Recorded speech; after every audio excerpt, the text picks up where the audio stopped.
የአባትሽ ነው እንግዲህ ሴቶችን ካልደፈርኩኝና ካልገደልኩ የሰው ንብረትም ካልወሰድኩ እያለ ሀገሩን የሚያምሰው እንዲታገት ማድረጉ ከዛም ተከትሎ ከደሴ ከተማ ትልቅ ወንጀል ሰርቶ እንደመጣና ነፍሰ ገዳይ እንደሆነ ወደ ሆስፒታል ካልወሰደው በስተቀረ ህይወቱ እጅግ አደገኛ ሁኔታ ነፍሰ ውጭ ነፍስ ግቢ እንዳለም ተመልክተናል። በክፋት በኩል ተሰልፈው እነዚህ ሶስት ሰዎች ሁላቸውም ዋጋቸውን ሲያገኙ በመጨረሻ እውነት አሸናፊ ሆነው እነ ኪሩቤልና ወይዘሮ ዝናሽም ሆነ መክሊት የጧቷን ፀሐይ እየሞቋት ይመስላል። ለማንኛውም ድል ቀንቷቸዋል ዛሬ። ሰላም የትርሲት ድራማ ተከታታዮች እንደምናላችሁ በያላችሁበት በአለም ዳርቻ ሰላማችሁ ይብዛ እያልኩኝ ዛሬ ምን አዲስ ነገር አለ? ትርሲት ድራማ በጣም አዳዲስ ነገሮች አሉ እየጠቃቀስኩላችሁና ሌሎችም። ለማንኛውም ዋና ዋናዎቹ እነዚህ ሲሆኑ ወደ ውስጥ ዘርዘር አድርገን ስንመለከተው እንግዲህ በባለፈው ክፍል መክሊት የመደፈር አደጋ ደርሶባት ወደ ውጭ ወጥታ አይ ከዚህ በኋላ ወደዛ ቤት ተመልሼ መምጣት የለብኝም፣ ምክንያቱም አቶ ግርማ ያየኝ አስተያየት ክፉኛ በጣም የሚያስጠላና በላምሮትም በኩል እንዲሁ ሁለታቸው ተባብረው አንድ ነገር ከማድረጋቸው በፊት ህይወቴን በዚህ ጎዳና ላይ እመራለሁ ብላ ነበረ። ወይዘሮ ዝናሽ ግን አብራት ተከትላት በመውጣት ምን ላደርጋት እያለች እየተጨነቀች ሳለ ኪሩቤል አንድ ሀሳብ ብልጭ አለለት። አቶ ግርማ የሰራውን ወንጀል አንድ ባንድ ተናግሮ ከቤት ማባረርና ከዛም ወደ ፖሊስ ጣቢያ እንዲገባ ተጠያቂ እንዲሆን ማድረግና መክሊትን በሰላም ከቤት እንድትኖር ማድረግ ነበረ። ሆኖም እየሮጠ ሲመጣ አቶ ግርማን ሊያገኘው አልቻለም። አምሮት ጋራ ነበር የተፋጠጡት። አባት ሽት ሄደ ሲል ይጠይቃታል። መክሊት ተገኘች እንዴ? የእሷ ጥያቄ ነበረ። እኔ ለጠየኩሽ ምላሽ ስጭኝ፣ ካለዛ ደግሞ እደውላለሁ በማለት ኪሩቤል አቶ ግርማ ደወለ።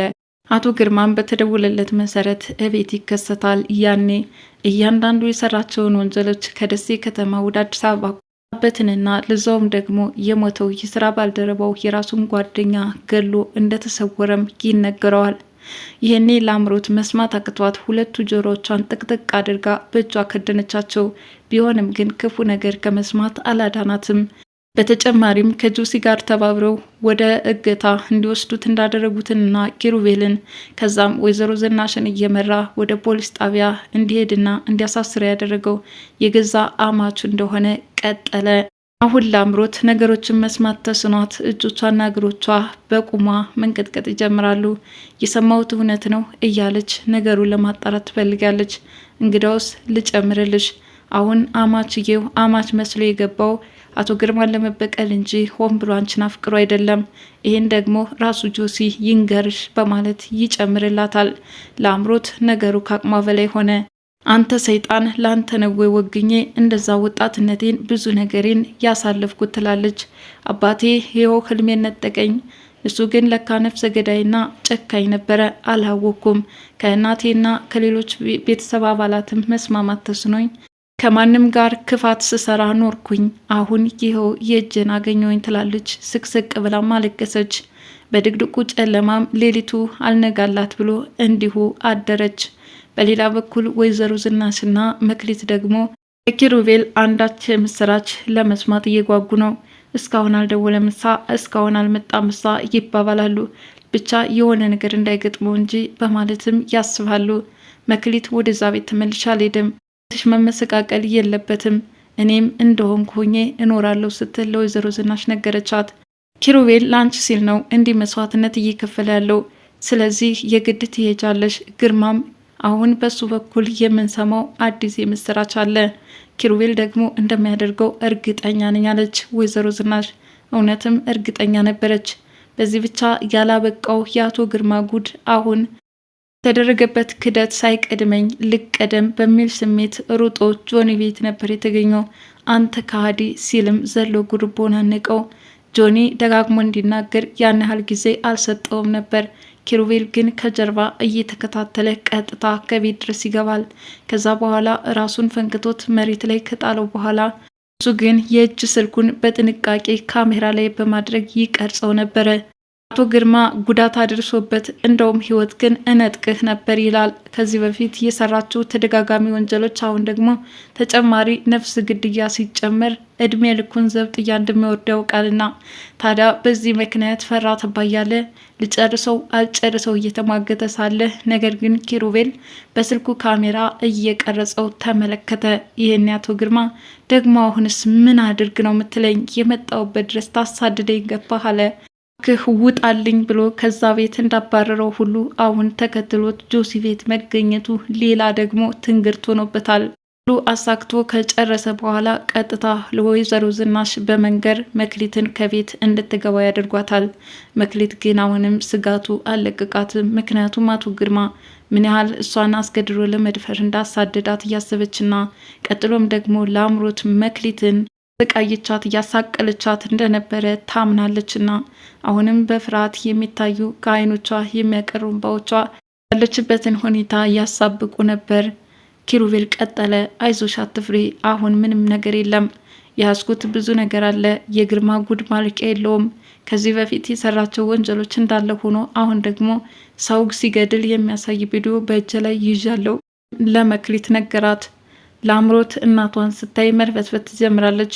የአባትሽን ክፋት አየሽ አይደል?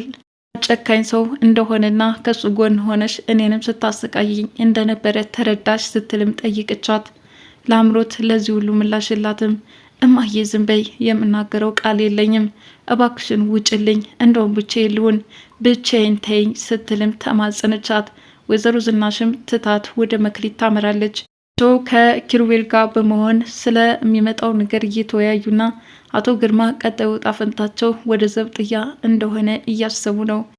ለአምሮት ደግሞ ሰማይ ምድሩ ተደፍቶባት ከመኝታ ክፍል እየተንሰቀሰቀች ማልቀሷን ቀጥላለች። አቶ ግርማም በጆኒ ላይ ጉዳት አድርሰው ከወጡ በኋላ አሁንም ለኪሩቤል ስልክ በመደወል እባክህን አንድ እድል ስጠኝ፣ መቼም አንዴ አሸንፈኛል፣ ይኸው በዝረራ 2 እጆቼ ላንተ ሰጥቻለሁ፣ እናም ቢያንስ እንኳና የምነግርህን አንድ ጊዜ ብታዳምጠኝ ደስ ይለኛል በማለት ጠየቁት።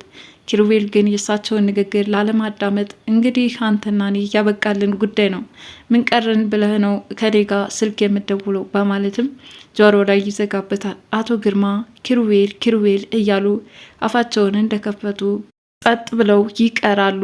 እንግዲህ እዛ ጎዳና ላይ እየተንጓለሉ ወደ ቤት እንኳን ለመምጣት የሰሩት በእጃቸው የጠፋው ነፍስ እያንዳንዱ ያለባቸው ደም እየጮኸ በአእምሯቸው ላይ ያቃጭልባቸው ገብቷል።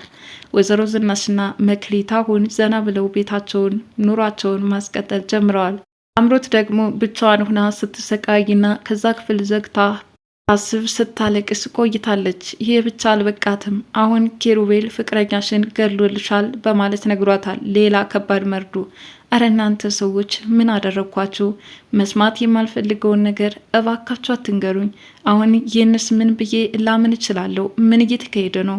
ምን እየሆነ ነው? ብቻ በህይወቷ ዙሪያውን ድቅድቅ ጨለማ ሆኖባታል። ሰማይ ምድሩ ተደፍቶባታል። ምን እንደምትጠጋና የት እንደምትገባ ግራ ተጋብታለች። በዚህ በክፉ ስራ የተከበበችው ለአምሮት አሁን የመጨረሻ ዋጋ እያስከፈላት እንደሆነ ተረድታለች። ቢሆንም ግን እየፈሰሰ አይታፈስም። አሁን ላይ በዙሪያ ብዙ ነገር ነው ያጣችው። አንደኛ እወደዋለሁ የምትለው ፍቅረኛዋ ምን ያህል ለበቀል ተዘጋጅቶ እንደገባና የአባቷን ነፍስ ሊነጥቅ እንደሚችል መረዳቷ ነው። ቀጥሎም ደግሞ ፍቅረኛሽ ነኝ እያለ ወጣትነቷን ያሳለፈችው ያ የሞኝነት ጊዜ ነው። በተጨማሪም ከቤተሰብ ጋር ከራሷ ከህሊናዋ ጋር ተጣልታ እያንዳንዱ መንገዷ በክፋት የተሞላበትና ከእናቷም ጋር ምን ያህል ጊዜ አሳዝናት እንደነበር ተመልክተናል። ታዲያ እነዚህ ሁሉ ተደማምረው ዛሬ ለአምሮት በጣም ጭንቅ ውስጥ ገብታለች። በመጨረሻም እንደዚህ ስትጨነቅና ስታስብ ቆይታ እዛው በተቀመጠችበት አረፋ ደፍቃ ወድቃለች ማለት ነው። ያው እንግዲህ ነገሮች ሲደራረቡ አንድ ጊዜ ነው።